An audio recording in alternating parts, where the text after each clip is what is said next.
He could never imagine that the mere everyday affairs, like giving a lift or being given a lift, would involve such intricate psychological angles.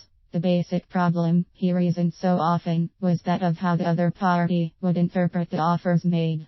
If the interpretation was right, it would work perfectly for mutual benefit. However, if it was misinterpreted, which was normally feared, it would rub on both the parties the wrong way. Such an ultra-sensitive and generous person that he was, his experiences in this regard were not conclusive enough to show him whether he should laugh it off or should be more careful about it.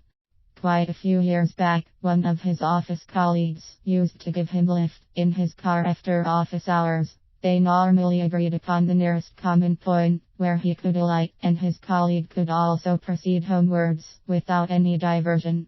Although this worked perfectly for both of them, he, while taking a lift, often had the urge to make a suggestion to his colleague. "Why don't you stop at my place and enjoy a steaming cup of coffee? Enjoy my hospitality on the way," he wanted to say. Once he made such an offer. However, his colleague politely refused, saying that if they took the alternative route, it would delay his reaching home due to more traffic that side. This made him restive and guessing. Was his genuinely felt offer being misinterpreted? He thought his colleague must have thought, well, this fellow wants to be dropped right next to his doorstep. Why should people take advantage of generous offers? However, he was not sure. His colleague might have thought like that, or might have not, in refusing his hospitality. All the same, he learned his lesson.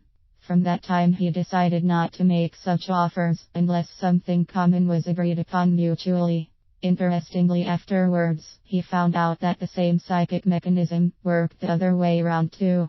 After fulfilling his dream of owning a personal car, he began giving lifts to office people, not in a planned or regular manner though, but at random.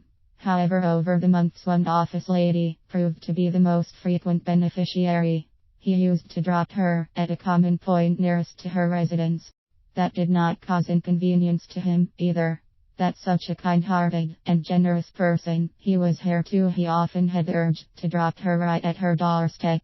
And he had an occasion soon to make such an offer. That day was very tiring. He worked very hard all day, clearing some crucial files, and got late.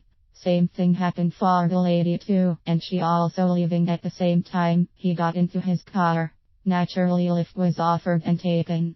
Sensing the lady was burned out after a very hard day's work, he went.